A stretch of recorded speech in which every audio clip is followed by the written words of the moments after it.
आप सभी को आज 400 मीटर ट्रैक की हम मार्किंग कैसे करते हैं उसके बारे में बताने जा रहा हूँ। 400 मीटर ट्रैक एक जो स्टैंडर्ड ट्रैक कहा जाता है, ये किसी भी शैक्षणिक संस्थान या खेल मैदान में बहुत आवश्यक है और इसकी आवश्यकता लगभग सभी खेलों के खिलाड़ियों को किसी न किसी रूप में पड़ती रहती है।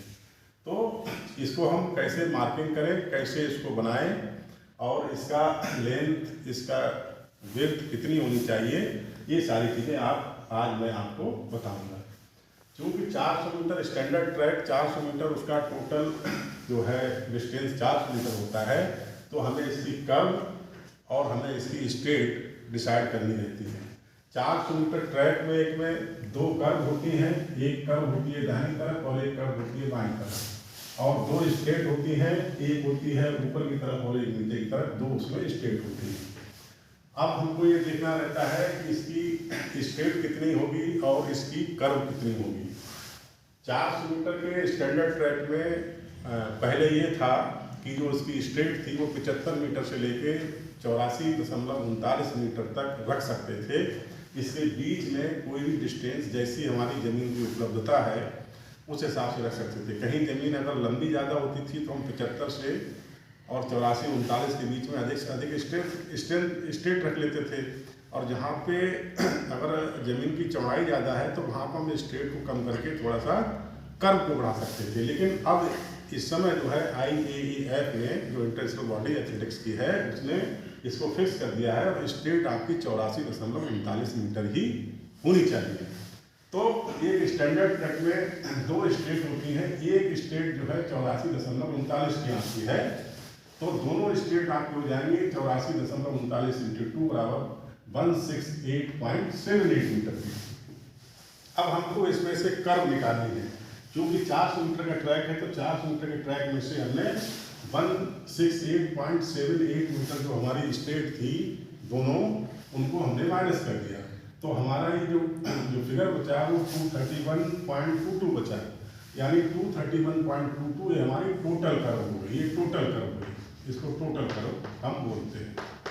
अब एक कर्व अगर हम इसमें से निकालेंगे तो इसको दो हिस्सों में डिवाइड कर देंगे, तो हमारी एक कर्व निकल के आएगी वो 115.61 मीटर की निकल कर आएगी। ये हमारा कर्व और स्ट्रेट निकल कर आ गया। अब हमको रेडियस निकालना है, रेडियस जिससे हम ट्रैक मार्क करेंगे, है ना। रेडियस ये होता है, ये हमारा रेक्टेंगल है और इसको हम जब कर्व मार्क करेंगे तो हमको इस रेडियस की जरूरत पड़ती है। तो ये है और इधर ये रेडियस होता है। तो वो रेडियस निकालने के लिए उसका एक फार्मूला है, कर्व बराबर 2πr। तो हम सारे फिगर्स को, सारे नंबर्स से वहाँ पर रख देंगे और उससे जो हमारा निकल कर आएगा जो फिगर, वो हमारा रेडियस होगा। अब इसको देखिए किस तरह से करते हैं। कर्व बराबर 2πr, कर्व हमारी 231.22 है, कर्व का मतलब टोटल कर्व बराबर 2πr। अब हमने 2πr इधर लगाया, 2πr बराबर 231.22, ये कर्व हो गई। अब रेडियस बराबर 231.22 × 7/2 × 22। तो 2, ये 7 और 22 कहाँ से आया, इसका मैं बताता हूँ आपको कि ये जो है पाई बराबर होता है 22/7। तो 22/7 हमने जो है, क्योंकि जब ये पाई उधर जाएगा तो ये बदल जाएगा, तो 7 ऊपर चला गया और 22 नीचे आ गया। तो अब ये हमारा जो, इसको कैलकुलेट करके निकालेंगे तो जो हमारा नंबर्स निकल के आएगा, जो फिगर, वो 36.78 आएगा। ये हमारा रेडियस हो गया। इसको हम बोलते हैं रनिंग रेडियस, इसको रनिंग रेडियस बोलते हैं। अब हमको चूंकि ट्रैक मार्क करना है तो मार्किंग रेडियस निकालना रहता है। और मार्किंग रेडियस और रनिंग रेडियस में क्या अंतर, बस मैं ये भी समझा दूँ आपको कि जब कोई खिलाड़ी ट्रैक पे दौड़ता है तो उस खिलाड़ी को किसी भी तरह का डिसएडवांटेज ना हो, वो अधिक दूरी ना दौड़े, इसलिए हमको मार्किंग रेडियस निकालना रहता है। चूँकि स्टैंडर्ड ट्रैक होता है, स्टैंडर्ड ट्रैक में जो पहली लेन होती है उसका जो बॉर्डर होता है, ये बॉर्डर जो है उसका सीमेंटेड या एल्युमिनियम या स्टील का होता है। तो और उससे बचने के लिए खिलाड़ी जो है उसमें फाउल ना हो या उसको चोट ना लगे, डिस्टर्ब ना हो, वो 30 सेंटीमीटर इस डिस्टेंस को जो है बचा के वो 30 सेंटीमीटर दूरी पर रनिंग करता है। तो 30 सेंटीमीटर दूरी नेचुरल रूप में जब वो रनिंग करता है, चूंकि हमें उसे 400 मीटर ही दौड़ाना है, तो अगर हम इस डिस्टेंस से ट्रैक मार्क कर देंगे तो 30 सेंटीमीटर अधिक दूरी दौड़ेगा, जो कि पूरे चक्कर में उसका जो है 400 मीटर से अधिक दूरी होगी। इसलिए हम जो है उसमें से 30 सेंटीमीटर माइनस कर देते हैं रनिंग रेडियस में से। तो हम मार्किंग रेडियस जब निकालेंगे तो ये हमारा रनिंग रेडियस है 36.78, उसमें से हमने 36.78 में से 0.30 मीटर या 30 सेंटीमीटर माइनस कर दिया, तो हमारा निकल के आता है 36.48 मीटर। ये हमारा मार्किंग रेडियस होता है।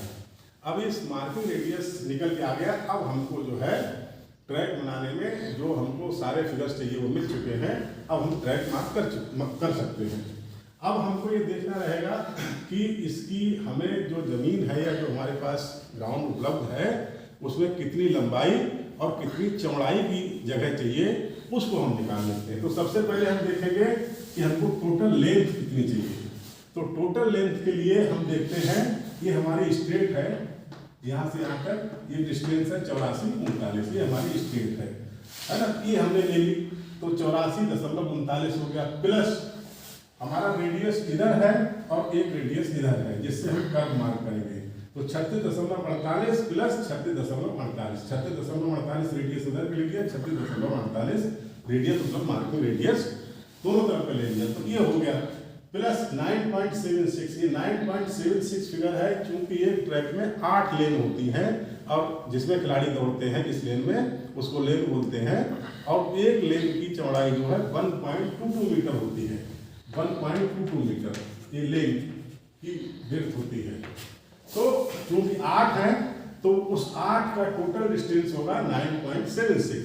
तो 9.76 हमारा दाहिनी तरफ हो गया और 9.76 8 लेन का डिस्टेंस बाईं तरफ हो गया। तो ये दोनों 9.76 और 9.76 आ गए। उसके बाद 10 मीटर, 10 मीटर का जो ये फिगर है हम जोड़ते हैं कि ट्रैक के दोनों तरफ 5 मीटर दाहिनी तरफ और 5 मीटर बाईं तरफ एक फ्री जोन होता है, जहां पर हम किसी भी तरह का कोई कंस्ट्रक्शन या कोई भी इस तरह की चीज नहीं रखते, जिससे खिलाड़ी जो दौड़ता है अंतिम लेन वाले होते हैं उनको कोई डिस्टर्बेंस ना हो, तो उसको फ्री जोन बोलते हैं। वहां पर किसी भी तरह की कोई चीज हम इस तरह से नहीं रख सकते हैं या ना उसका कोई इस तरह का कंस्ट्रक्शन कर सकते हैं। तो वो जो है फ्री जोन होता है। तो 5 मीटर दाहिनी तरफ और 5 मीटर बाईं तरफ, तो वो डिस्टेंस 10 मीटर हो गया। इस टोटल को हम जब प्लस करेंगे तो जो हमारा निकल के आएगा 186.87 मीटर। इतनी हमको जो है लंबाई चाहिए 186.87 मीटर ट्रैक बनाने के लिए। अब हम देखेंगे चौड़ाई कितनी हमको चाहिए। तो चौड़ाई ये है, ये देखिए यहाँ से यहाँ तक हम रेडियस है हमारा 36.48 इस तरफ है और 36.48 इस तरफ है, जो ट्रैक का सेंटर है वहां से। तो ये 36.48 प्लस 36.48 हो गया। फिर जो है कि उसके ट्रैक के ऊपर की तरफ और ट्रैक के नीचे की तरफ दोनों तरफ 8 लेन होंगी, 8 लेन इधर होंगी और 8 लेन इधर होंगी। तो वो 8 लेन जो है वो हमने 9.76 जैसे हमने उसकी लेंथ प्लस किया था, यहाँ पे कर लेंगे। और ये 10 मीटर जो है 5 मीटर इसके नीचे और 5 मीटर ऊपर की तरफ जो फ्री जोन है, फ्री एरिया है, उसको ऐड कर लिया। तो इन सबको जब हम प्लस करेंगे तो 102.48 मीटर डिस्टेंस निकल कर आएगा।